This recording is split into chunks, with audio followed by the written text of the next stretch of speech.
Hello दोस्तों, welcome to my YouTube channel. आज इस क्लास में 18वीं शताब्दी में स्थापित नवीन स्वायत्त राज्य पढ़ने वाले हैं। तो शुरू करते हैं। पहले इसका भूमिका जान लेते हैं। तो 1707 में औरंगजेब की मृत्यु के पश्चात उत्तर मुगल काल में मुगल बादशाह मात्र प्रतीकात्मक रह गए और उनकी सत्ता में बगडोर ईरानी तुरानी गुट हिंदुस्तानी मूल के अमीर सैयद बंधुओं के पास आ गई। 18वीं शताब्दी के प्रारंभ में वैभवशाली मुगल साम्राज्य का पतन तेजी से होने लगा और मुगल साम्राज्य के इन्हीं अवशेषों पर अनेक क्षेत्रीय राजनीतिक शक्तियों का प्रादुर्भाव हुआ, जिससे कई स्वतंत्र राज्य अस्तित्व में आए। इन स्वतंत्र राज्यों के विवरण निम्नलिखित है। हैदराबाद हैदराबाद हैदराबाद के स्वतंत्र राज्य आसफ जाही वंश के संस्थापक निजाम उल मुल्क यानी चिनकिलिज खां था। निजाम उल मुल्क तुरानी गुट के था। उनके सैयद बंधुओं के पतन के महत्वपूर्ण भूमिका निभाई थी। निजाम उल मुल्क मुगल बादशाह मुहम्मद शाह द्वारा दक्कन में नियुक्त सूबेदार था। वर्ष 1720 से 1722 के बीच दक्कन में उसने अपनी स्थिति सुदृढ़ की तथा 1724 में उसने स्वतंत्र राज्य हैदराबाद को स्थापना किया। निजाम उल मुल्क ने केंद्रीय सरकार से अपनी स्वतंत्रता की खुलेआम घोषणा कभी नहीं की, मगर व्यवहार में स्वतंत्र शासक के रूप में कार्य किया।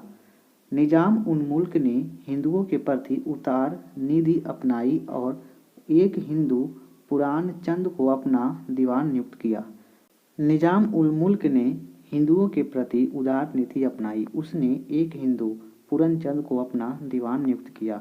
निजाम उल मुल्क ने दक्कन में जागीरदारी प्रथा को अपनाया तथा राजस्व व्यवस्था में निहित भ्रष्टाचार को समाप्त करने का प्रयास किया। 1724 में सुकुरखेड़ा के युद्ध में निजाम उल मुल्क ने मुगल सूबेदार मुबारिक खां को पराजित किया। तत्पश्चात मुगल बादशाह ने निजाम उल मुल्क को दक्कन का वायसराय नियुक्त कर दिया और उसे असफ जाह की उपाधि प्रदान की। 1748 में निजाम उल मुल्क की मृत्यु के पश्चात हैदराबाद आंतरिक संघर्ष तथा कर्नाटक के प्रश्न पर अंग्रेजों एवं फ्रांसीसियों की कूटनीति का शिकार बना। कर्नाटक मुगल दक्कन का एक सूबा था। कर्नाटक के नायाब सूबेदार को कर्नाटक का नवाब कहा जाता था। दिल्ली की सरकार से स्वतंत्र होकर सआदत उल खां ने आरकट को अपनी राजधानी बनाया। सआदत उल्ला खां के बाद उत्तराधिकार के संघर्ष को लेकर कर्नाटक की स्थिति बिगड़ती गई। फलस्वरूप कर्नाटक के उत्तराधिकार का प्रश्न अंग्रेजों और फ्रांसीसियों के मध्य राजनीतिक हस्तक्षेप का कारण बना। अंततः कर्नाटक के नवाब मुहम्मद अली और उनके उत्तराधिकारी पर British governor general Lord Wellesley ने षड्यंत्रात्मक प्रचार के आरोप पर लगाकर राजगद्दी का अधिकार छीन लिया। बंगाल स्वतंत्र बंगाल की नींव डालने का श्रेय मुर्शीद कुली खां को दिया जाता है। 1700 में मुगल सम्राट औरंगजेब द्वारा मुर्शीद कुली खां को बंगाल का दीवान नियुक्त किया गया था। इस समय बंगाल का सूबेदार आजी मुसान था, जो राज दरबार से संबंधित होने के कारण प्रायः दिल्ली में रहता था। अंततः बंगाल की वास्तविक शक्ति मुर्शीद कुली खां के पास थी। मुगल सम्राट फर्रुखसियर ने मुर्शीद कुली खां को 1717 में बंगाल का सूबेदार नियुक्त किया था, जिसने आगे चलकर मुगल साम्राज्य भी कमजोर स्थिति का फायदा उठाकर स्वतंत्र बंगाल राज्य की नींव रखी। मुर्शीद कुली खां को शासन के दौरान केवल 3 विद्रोह हुए। पहला विद्रोह सीताराम राय, उदय नारायण और गुलाम मोहम्मद ने किया। दूसरा सुजारत खां ने तथा तीसरा विद्रोह नाजत खां का था। मुर्शीद कुली खां ने बंगाल का राजधानी ढाका से स्थान पर मुर्शिदाबाद को बनाया। मुर्शीद कुली खां ने राज्य के प्रशासनिक व्यवस्था में सुधार करते हुए राज्य की वित्तीय व्यवस्था को नए सिरे से प्रबंध किया। उसने अपने नए भू राजस्व बंदोबस्त के जरिए जागीर भूमि के एक बड़े हिस्से को खालसा भूमि यानी प्रत्यक्ष रूप से बादशाह के नियंत्रण में रहने वाली भूमि की तबलीत कर दिया तथा ठेके पर भू राजस्व वसूली नई प्रणाली इज्जेदारी व्यवस्था की शुरुआत की। मुर्शीद कुली खां ने गरीब किसानों को कृषि विकास तथा भू राजस्व देने में सक्षम बनने हेतु तकवी ऋण प्रदान किया। 1727 में मुर्शीद कुली खां की मृत्यु के पश्चात उसका दामाद शुजा-उद-दीन 1727 से 1739 के बीच में बंगाल का नवाब बना। शुजा-उद-दीन के बाद उसका बेटा सरफराज खां 1739 में बंगाल का नवाब बना। 1740 के नायब सूबेदार अलवर्दी खां ने सरफराज खां को गिरिया यानी कुछ स्रोतों से घेरिया के युद्ध में हराकर बंगाल के नवाब का पद हस्तगत कर लिया। इसके तत्कालीन मुगल सम्राट को 2 करोड़ रुपये नजराना देकर अपने पद का स्वीकृति प्राप्त की। मराठों के हमले से दबाव में आकर अलवर्दी खां ने राघोजी के 1751 में उड़ीसा प्रांत का एक बड़ा भाग वार्षिक चौथ के रूप में एक निश्चित धनराशि देकर मराठों से संधि की। अलवर्दी खां ने अंग्रेजों तथा फ्रांसीसियों को क्रमशः कलकत्ता और चंद्रनगर के किले बंदी की अनुमति नहीं दी। अलवर्दी खां ने यूरोपियों को मधुमक्खियों की उपमा दी थी कि यदि उन्हें छेड़ा जाए तो वह शहद देगी, किंतु छोड़ दिया जाए तो काट काट कर मार डालेगी। 1756 में अलवर्दी खां की मृत्यु के बाद उसका दोहतरी पुत्र का पुत्र सिराजुद्दौला नवाब बना। सिराजुद्दौला की मौसी घसीटी बेगम, पूर्णिया का नवाब शौकत जंग दोनों ही सिराजुद्दौला के प्रबल विरोधी थे, लेकिन सबसे बड़ा शत्रु बंगाल के सेना नायक मीर जाफर था। इन सभी के सिराजुद्दौला के विरुद्ध प्लासी के युद्ध में अंग्रेजी सेना का साथ दिया। सिराजुद्दौला के समय 20 जून 1756 में ब्लैक होल की घटना हुई, जिसका उल्लेख एक अंग्रेज अधिकारी हॉलवेल ने किया है। हॉलवेल के अनुसार नवाब ने एक छोटी से कोठरी में 146 अंग्रेजों को बंद कर दिया, जिसमें महज 23 अंग्रेजी ही जिंदा बच पाए थे। सिराजुद्दौला ने 1757 में प्लासी के युद्ध में अंग्रेजों से संघर्ष किया, जिसमें उसकी पराजय हुई। प्लासी के युद्ध के बाद अंग्रेजों का बंगाल पर कब्जा तो नहीं हुआ, किंतु कठपुतली नवाब मीर जाफर बनाए जाने से उन्हें मनचाहा अधिकार मिल गया। मीर जाफर को इतिहासकारों ने क्लाइव के गीदड़ की पदवी दी है। बंगाल नवाब मीर कासिम 1760 से 63 ने बंगाल की राजधानी मुर्शिदाबाद से मुंगेर स्थानांतरित की। मुंगेर में तोप और बंदूक का कारखाना स्थापित किया गया और सेना का पुनर्गठन किया। 22 अक्टूबर 1764 को बक्सर का युद्ध में बंगाल के अपदस्थ नवाब मीर कासिम, अवध के नवाब शुजा-उद-दौला तथा मुगल बादशाह शाह आलम द्वितीय की संयुक्त सेना का अंग्रेजी सेना नेतृत्व हेक्टर मुनरो से सामना हुआ। इसमें अंग्रेजों की विजय हुई। इलाहाबाद की संधि 1765 के द्वारा अंग्रेजों को बंगाल, बिहार और उड़ीसा का दीवानी प्रदान की गई। बंगाल के नवाब का कार्यकाल।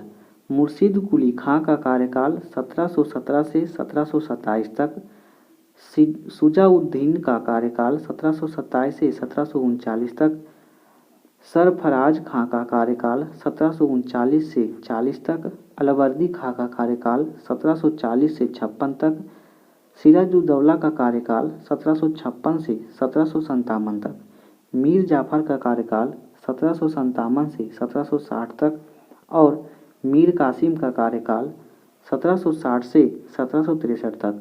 मीर जाफर यानी दूसरी बार, इसका कार्यकाल 1763 से 65 तक। नजमुद्दौला का कार्यकाल 1765 से 66 तक। सैफ-उद-दौला का कार्यकाल 1766 से 1770 तक। अवध के स्वतंत्र राज्य का संस्थापक सआदत खां यानी बुहरान उल मुल्क को माना जाता है। उसे 1722 में अवध का सूबेदार बनाया गया था। कालांतर में उसने स्वतंत्र राज्य करना प्रारंभ कर दिया।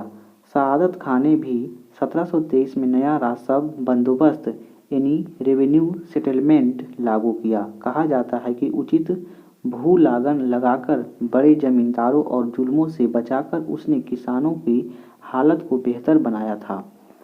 मुगल सम्राट मुहम्मद शाह से शहादत खां ने 7000 का मनसब और बुरहान उल मुल्क की उपाधि प्रदान की थी। 1739 में मुगल सम्राट मुहम्मद शाह ने नादिर शाह से लड़ने के लिए शहादत खां को दिल्ली बुलाया था। 1739 में शहादत खां की मृत्यु के बाद उसका भतीजा यानी दामाद सफदरगंज अब्दुल मंसूर खां अवध का नवाब बना। सफदरगंज के समय अवध के लखनवी तहजीब विकसित हुई। सफदरगंज ने 1748 में मुगल बादशाह मुहम्मद शाह से वाजिर का पद प्राप्त किया। इसी कारण सफदरगंज को नवाब वजीर के नाम से जाना जाता है। इसके साथ ही उसे इलाहाबाद प्रांत भी दे दिया गया। 1754 में अवध के सफदरगंज की मृत्यु हो गई। तत्पश्चात उसका पुत्र शुजा-उद-दौला शासक बना, जिसने मुगल बादशाह शाह आलम द्वितीय यानी अली गौहर की शरण दी। 1761 में लड़े गए पानीपत के तृतीय युद्ध में शुजा-उद-दौला ने अहमद शाह अब्दाली के साथ दिया। अंग्रेजों के विरुद्ध बक्सर के युद्ध 1764 में शुजा-उद-दौला ने बंगाल के अपदस्थ नवाब मीर कासिम का साथ दिया। शुजा-उद-दौला की मृत्यु के पश्चात अवध का अगला नवाब असफ-उद-दौला 1775 से 1797 तक हुआ। इसने अपनी राजधानी को फैजाबाद से लखनऊ स्थानांतरित कर ली। लखनऊ में इसकी एक बड़ा इमामबाड़ा बनाया गया।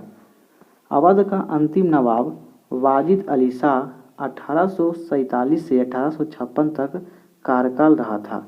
इसी के कार्यकाल में लॉर्ड डलहौजी ने आउट्रम की रिपोर्ट यानी सरकारी रिपोर्ट के आधार पर अवध का कुप्रशासन का आरोप लगाकर 1856 में से अंग्रेजी साम्राज्य में मिला लिया। मैसूर तालीकोटा के युद्ध के पश्चात विजयनगर साम्राज्य का अंत हो गया और इसकी कमजोर स्थिति का फायदा उठाकर जिन स्वतंत्र राज्यों का उदय हुआ उसे मैसूर का एक प्रमुख राज्य था। इस समय मैसूर का वंडयार वंश का शासन था। इस वंश का अंतिम शासक चिल्का कृष्णराज नाम मात्र का शासक था।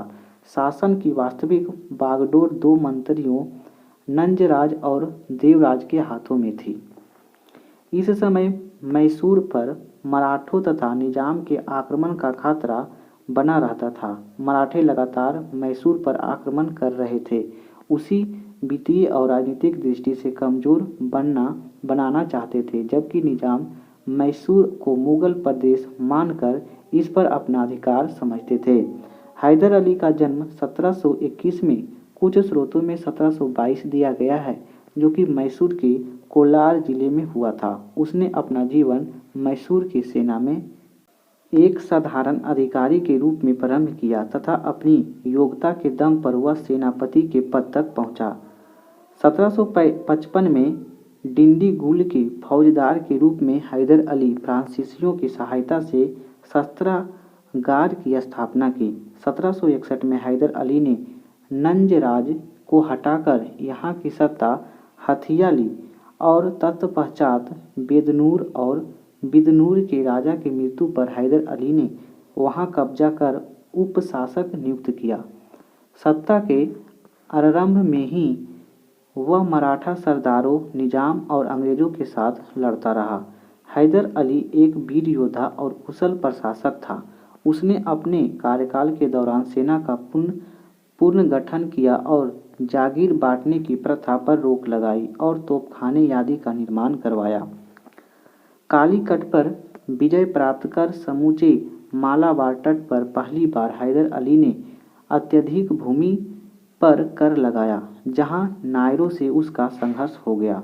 हैदर की मृत्यु के बाद मैसूर की गद्दी पर टीपू सुल्तान बैठा, जो राजनीतिक दूरदर्शिता में अपने पिता हैदर के समकक्ष ही ठहरता था। केरल 18वीं सदी की शुरुआत में केरल में 4 प्रमुख राज थे: कालीकट, चिरकल, कोचीन और श्रवणकोर। श्रवणकोर राज को राजा मार्तंड वर्मा के नेतृत्व में प्रमुखता मिली। उसने डचों को हराकर केरल की उसकी राजनीतिक सत्ता को समाप्त कर दिया। मार्तंड वर्मा ने यूरोपीय मॉडल के आधार पर अपनी सेना का संगठन किया और उन्हें आधुनिक शस्त्रों से सुसज्जित किया था, जिसका प्रयोग अपने राज विस्तार में किया। मार्तंड वर्मा ने अपने राज्य में सिंचाई व्यवस्था हेतु नहरों का निर्माण कराया, साथ ही विदेशी व्यापार को बढ़ाने का प्रयास किया। मार्तांड वर्मा का उत्तराधिकारी कार्तिक तिरुनल राम वर्मा हुआ। वह प्रसिद्ध विद्वान, कवि, संगीतज्ञ तथा अभिनेता था। वह अंग्रेजों में धारा प्रवाह बातचीत करता था। उसको यूरोपीय मामले में गहरी रुचि थी। वह लंदन, कोलकाता, मद्रास से निकलने वाले अखबारों एवं पत्रिकाओं को नियमित रूप से पढ़ता था। 18वीं शताब्दी में इस क्षेत्रों में मलयालम साहित्य का काफ़ी विकास हुआ। इस काल में श्रवणकोर राज्य की राजधानी त्रिवेंद्रम यानी तिरुवनंतपुरम संस्कृत के विद्वानों का प्रमुख केंद्र था। 18वीं शताब्दी के स्वतंत्र नवीन राज और उनके संस्थापक। स्वतंत्र राज और उनके संस्थापक जैसे हैदराबाद निजाम उल मुल्क यानी चिंगिज़ खां, कर्नाटक के संस्थापक सआदत उल्ला खां, बंगाल का मुर्शिद कुली खां, अवध का संस्थापक सआदत खां यानी बुरहान उल मुल्क, मैसूर का हैदर अली, केरल का मार्तांड वर्मा। जाट। जाट खेतिहारों की एक जाति थी जो दिल्ली, आगरा और मथुरा के सीमावर्ती क्षेत्रों में रहते थे। भारतपुर के जाट राज की स्थापना चूड़ामन यानी चूनामन एक एवं बंदन सिंह द्वारा की गई थी। जाट नेता सूरजमल को जाटों का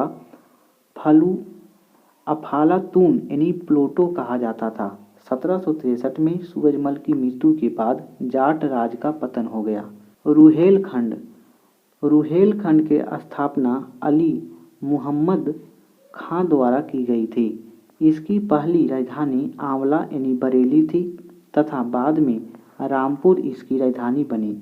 यह इलाका हिमालय के तराई में गंगा तट से कुमाऊं की पहाड़ी तक फैला हुआ था। अत्यंत उपजाऊ क्षेत्र था।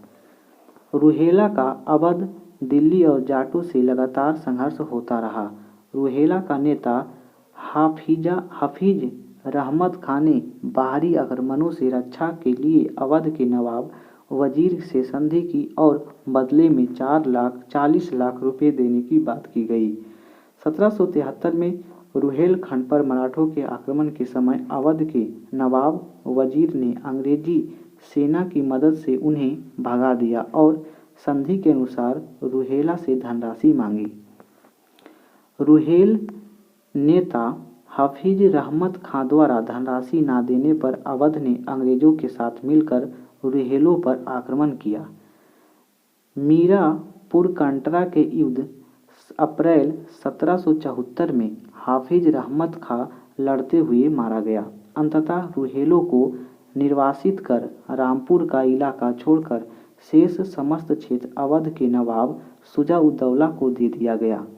ईस्ट इंडिया कंपनी ने हाफिज रहमत खां के मरने के बाद उसके पुत्र फैजुल्ला खां को रामपुर का शासक बना दिया। पंजाब।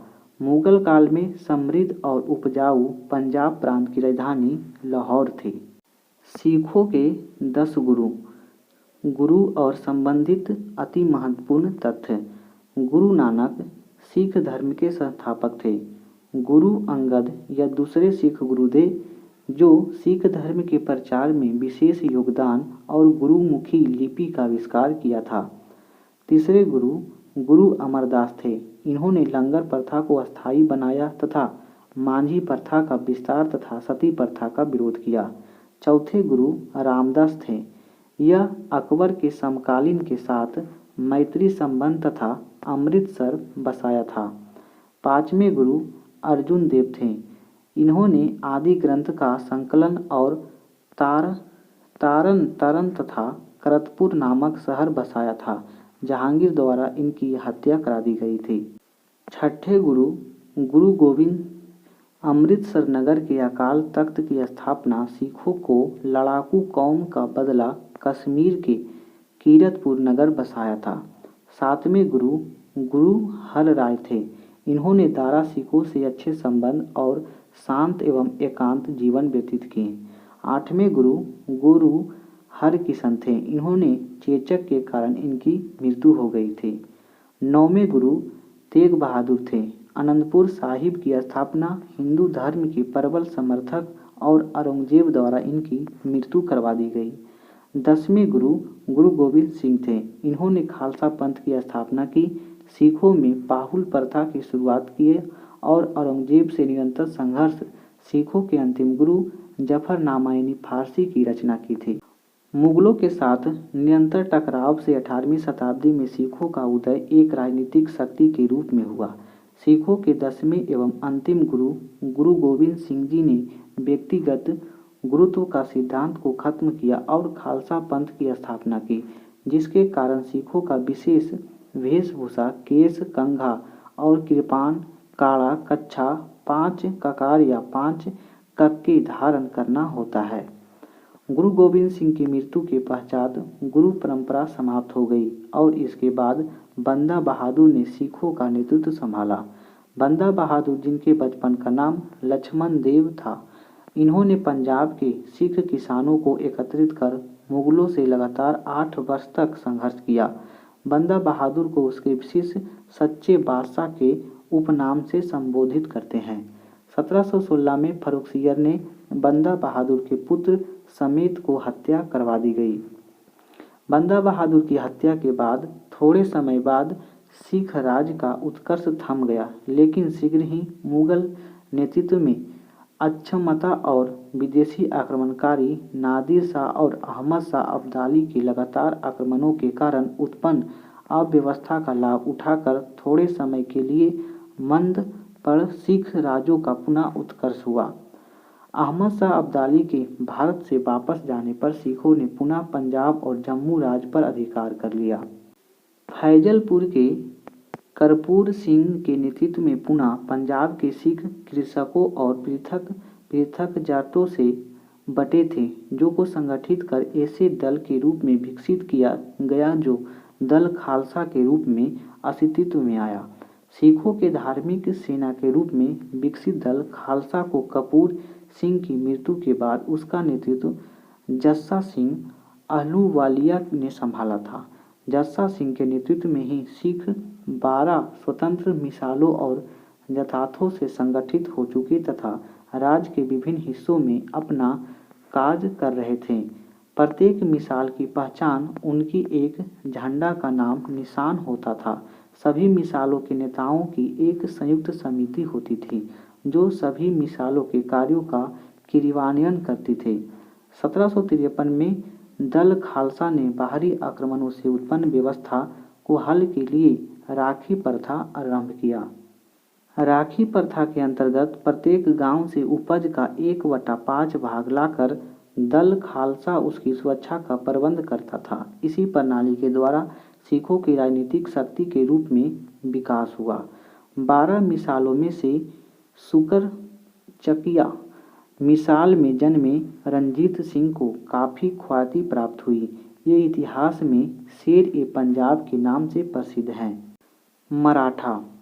मुगल साम्राज्य के पतन के क्रम में 18वीं शताब्दी में मराठा सर्वाधिक शक्तिशाली राज्य था। 1707 में औरंगजेब की मृत्यु के बाद बहादुर शाह प्रथम द्वारा शिवाजी के पौत्र शाहू को मुगलों की कैद से आजम यानी आज़ाद कर दिया गया। मुगलों की कैद से आज़ाद होकर शाहू ने सतारा को अपना केंद्र बनाया। इसी समय राजा राम की विधवा पत्नी ताराबाई ने अल्पवयस्क पुत्र शिवाजी द्वितीय की सत्ता पर दावेदारी को लेकर विरोध जताया। शिवाजी के द्वितीय सत्ता पर दावेदारी लेकर विरोध जताया तात्पर्य है कि ताराबाई मराठों में सर्वाधिक शक्तिशाली महिला थी। इस तरह सत्ता पर एक छत्र राजा को लेकर शाहू और ताराबाई में संघर्ष शुरू हो गया। मराठा सत्ता की देवदारी को लेकर शाहू और ताराबाई के बीच चल रहे संघर्ष में विभिन्न मराठा सरदारों ने किसी न किसी के साथ किसी के साथ दिया। साहू ने संघर्ष के बाद शासन प्रबंध को देखभाल पेशवा को सौंप दी। अंततः इस तरह मराठा इतिहास में पेशवाओं के आधिपत्य की शुरुआत हुई और पेशवा बालाजी विश्वनाथ के साथ पद वंशानुगत हो गया। 1713 में साहू ने बालाजी विश्वनाथ को पेशवा बनाया गया। बालाजी विश्वनाथ ने अपनी दक्ष और कूटनीतिक क्षमता की बदौलत कई मराठा सरदारों को साहू के पक्ष में कर लिया। बालाजी विश्वनाथ को शिवाजी के बाद मराठा राज का दूसरा संस्थापक माना जाता है। बालाजी विश्वनाथ ने चौथ और सरदेशमुखी कर वसूलने का अधिकार विभिन्न मराठा सरदारों को दे दिया। बालाजी विश्वनाथ ने सैयद बंधुओं के साथ देकर फर्रुखसियर को गद्दी से हटाने में उसके साथ मैत्रीपूर्ण संबंध बनाए।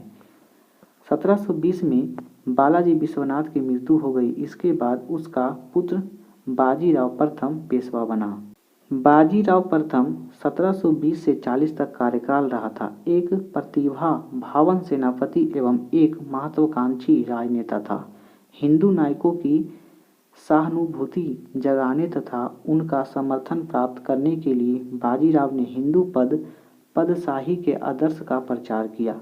बाजीराव प्रथम शिवाजी के पश्चात गुरिल्ला युद्ध पद्धति का सबसे बड़ा प्रतिपादक था।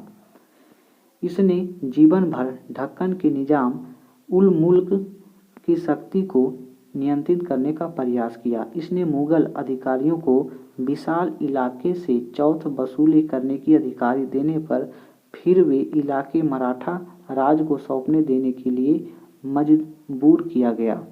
उसने पुर्तगालियों के खिलाफ अभियान कर सालसेट और वसीन पर कब्जा कर लिया। बालाजी प्रथम मराठा राज को एक साम्राज्य के रूप में तब्दील कर दिया। बाजीराव प्रथम ने मुगलों के प्रति अपनी नीति स्पष्ट करते हुए कहा कि हमें जर्जर वृक्षों के तने पर प्रहार करना चाहिए, शाखाएं तो अपने आप गिर जाएगी। अंततः 1740 में इसकी मृत्यु हो गई। बाजीराव की मृत्यु तक मराठों ने मालवा, गुजरात और बुंदेलखंड हिस्सों पर अधिकार कर लिया। बाजीराव प्रथम मृत्यु के बाद उसका पुत्र बालाजी बाजीराव मराठा पेशवा नियुक्त हुआ। बालाजी बाजीराव का नाना साहब के नाम से भी जाना जाता है। 1739 ईस्वी में साहू जी की मृत्यु के बाद पेशवा की शक्ति और बढ़ोतरी हो गई। अब पेशवा ही राज का सर्वोपरि था। 1757 में मुगलों द्वारा मराठों के सहयोग से अहमद शाह अब्दाली के प्रतिनिधि नजीब-उद-दौला को मीर बख्शी के पद से तथा पंजाब में अब्दाली के पुत्र राजकुमार तैमूर को अपदस्थ करने के कारण कालांतर में पानीपत के तृतीय युद्ध की पृष्ठभूमि तैयार हुई। 14 जनवरी 1761 का वह दिन था जो पानीपत के तृतीय युद्ध में मराठा सेना का नेतृत्व सदाशिव भाऊ ने किया। मराठों का तोप टुकड़ी का नेतृत्व इब्राहिम गादरी ने किया था। पानीपत के तृतीय युद्ध में अहमद शाह अब्दाली ने सदाशिव भाऊ के नेतृत्व वाले मराठों को परास्त किया। पानीपत का तृतीय युद्ध में मराठा सेनापति सदाशिव भाऊ और विश्वास राव दोनों मारे गए और पेशवा को इसकी सूचना इस रूप में दी गई। युद्ध में 2 मोती विलीन हो गए तथा बड़ी संख्या में धन एवं जन की हानि हुई। इस युद्ध में पराजय को बालाजी बाजीराव सहन नहीं कर सके और 1761 में उसकी मृत्यु हो गई। पानीपत के तृतीय युद्ध में मराठा सेनापति सदाशिव भाऊ और विश्वास राव दोनों मारे गए और पेशवा की इसकी सूचना इस रूप में दी गई। युद्ध में 2 मोती विलीन हो गए तथा बड़ी संख्या में धन और जान की हानि हुई है। इस युद्ध में पराजय को बालाजी बाजीराव सहन नहीं कर सका और 1761 में उसकी मृत्यु हो गई। पानीपत के तृतीय युद्ध का प्रत्यक्षदर्शी वर्णन काशीराज पंडित ने किया है। माधवराव 1761 से 72 तक 17 वर्ष की उम्र में पेशवा बना और प्रतिभाशाली सैनिक और राजनेता था। उसने हैदराबाद के निजाम को हराया और मैसूर के हैदर अली को नजराना देने के लिए विवश कर और राजपूत, रुहेला तथा जाट सरदारों को अपने अधीन लाकर उत्तर भारत पर अपने अधिकार को फिर से स्थापित किया। 1761 में मराठे मुगल बादशाह शाह आलम द्वितीय को दिल्ली वापस लाए और मुगल बादशाह अब मराठों को पेंशन भोगी बन गया। 1772 में और कुछ स्रोतों में 1771 में माधव राव का क्षय रोग से निधन हो गया। इसकी मृत्यु के बाद पुनः बालाजी बाजीराव के छोटे भाई रघुनाथ राव और माधवा राव के छोटे भाई नारायण राव के मध्य सत्ता के लिए संघर्ष शुरू हो गया। ग्रंथ डफ के अनुसार पानीपत का युद्ध मराठा साम्राज्य के लिए इतना हानिकारक सिद्ध नहीं हुआ जितना कि श्रेष्ठ शासक असीमायक देहांत हानिकारक रहा। माधव राव के बाद उसका छोटा भाई नारायण राव 1772 से 73 के बीच पेंशन पेशवा बना, लेकिन सत्ता पर अधिकार को लेकर एक वर्ष बाद 1773 में उसके चाचा रघुनाथ राव ने उसकी हत्या कर दी। पेशवा नारायण राव की हत्या कर रघुनाथ राव अंग्रेजों का शरण में भाग गया, जबकि नया पेशवा माधव नारायण राव अल्पवयस्क था।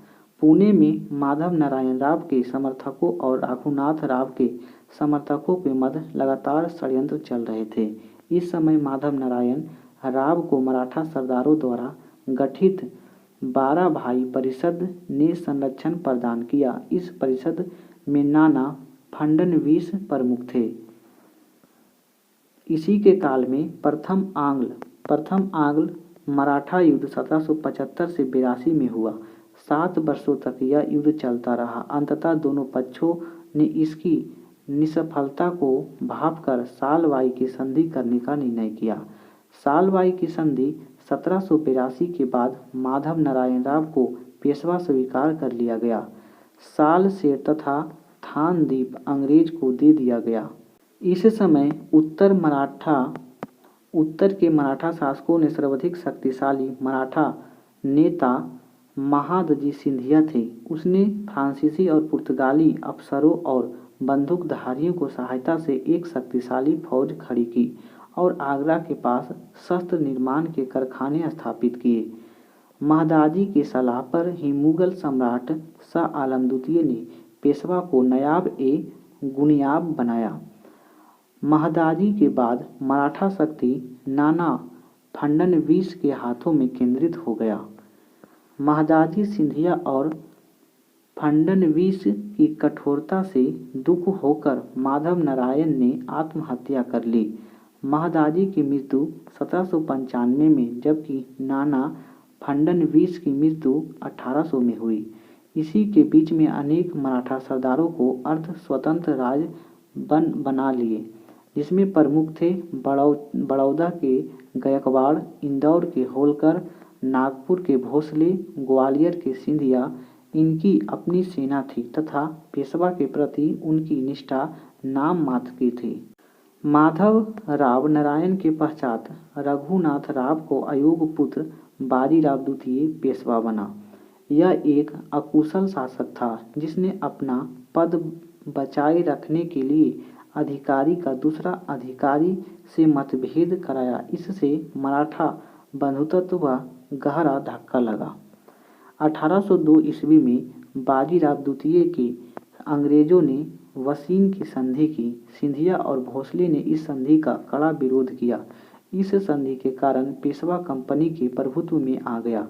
बाजीराव द्वितीय के समय द्वितीय आंग्ल मराठा युद्ध 1803 से 1805 तक हुआ। द्वितीय आंग्ल मराठा युद्ध में अंग्रेजों की विजय हुई। सिंधिया, भोसले तथा होलकर के अधिकांश क्षेत्र अंग्रेजों के अधीन में आ गए। तृतीय आंग्ल मराठा युद्ध 1716 से 19 के बीच में मराठा हार गए। इसके बाद पेशवा का पद हमेशा के लिए समाप्त हो गया। बाजीराव द्वितीय को अंग्रेज ने वार्षिक पेंशन देकर कानपुर के निकट बिठूर भेज दिया गया। 1851 में बाजीराव द्वितीय की मृत्यु के बाद अंग्रेजों ने उसके पुत्र नाना साहब यानी धोदू पंत को पेंशन देने से इनकार कर दिया। प्रतिशोध स्वरूप नाना साहब ने 1857 के विद्रोह में सक्रिय हिस्सा लिया। अंग्रेजों द्वारा दमन प्रक्रिया प्रारंभ होने पर यह नेपाल भाग गया। पंजाब के पूर्व महाराजा दिलीप सिंह के विषय में निम्नलिखित में से कौन सा कथन सत्य है? तो इन्होंने 23 अक्टूबर 1893 को उनका निधन पेरिस में हुआ था। किस किस सिख गुरु ने फारसी में जफरनामा लिखा है? तो यह लिखा गया है गुरु गोविंद सिंह के द्वारा।